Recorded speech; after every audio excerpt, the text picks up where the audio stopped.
A drug called Narcan. Only ABC 15's Zach Crenshaw rode along with Phoenix firefighters who deal with these drug emergencies on a nightly basis.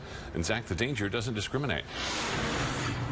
No, it does not. Not at all, Steve. In fact, firefighters here at Station 18 and across the city recently switched their gloves. You can see this is a thicker material and it goes up even higher on the wrist. They say the reason why? To protect from fentanyl exposure when they're out there, because they're seeing it more and more often on the streets. The garage is often empty at Station 18, nicknamed the Light Show. We go on a lot of calls here. It's the 7th busiest fire station in the country. Dead body is once a shift. Many are overdoses. We're running on several of those a shift, where we're pushing Narcan probably 3-4 times a shift. Not only are firefighters using Narcan more often, but also higher doses. There have been a couple times where we gave all the Narcan we had on the truck. In the old days, they'd say, that'll wake up an elephant, from anything, and we're not bringing them up.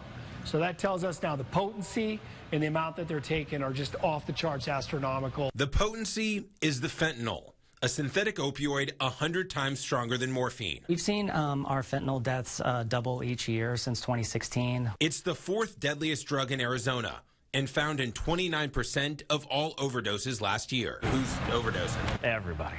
The young, the teenage, the young professionals, older generation. It seems like nobody is safe. In the month of December, 75 Arizonans died because of opioids. Just last week, 2 Scottsdale teens OD'd after buying pills from a classmate. Those pills contain fentanyl. Chief Medical Examiner Dr. Johnston says unknown pills are a common, deadly mistake. They're stamped like oxycodone, but instead it's fentanyl, which is much, much more potent. So it really changes the dynamics a lot.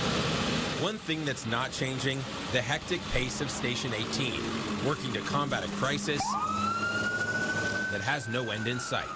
We're swimming in it right now. We're going on it more. We're seeing it more. And, it's sad. We all live in this community. Now, for firefighters here at Station 18, opioids aren't just showing up in overdose calls. In fact, they tell me they encounter people who are high while driving during car crashes and also pedestrians who cross the street while on heroin. Now, the state has done a really good job of tracking the opioid epidemic since 2017 and has put together a thorough database, Steve. 2 interesting facts: 60% of overdoses are men. The average age, 25 to 34 years old.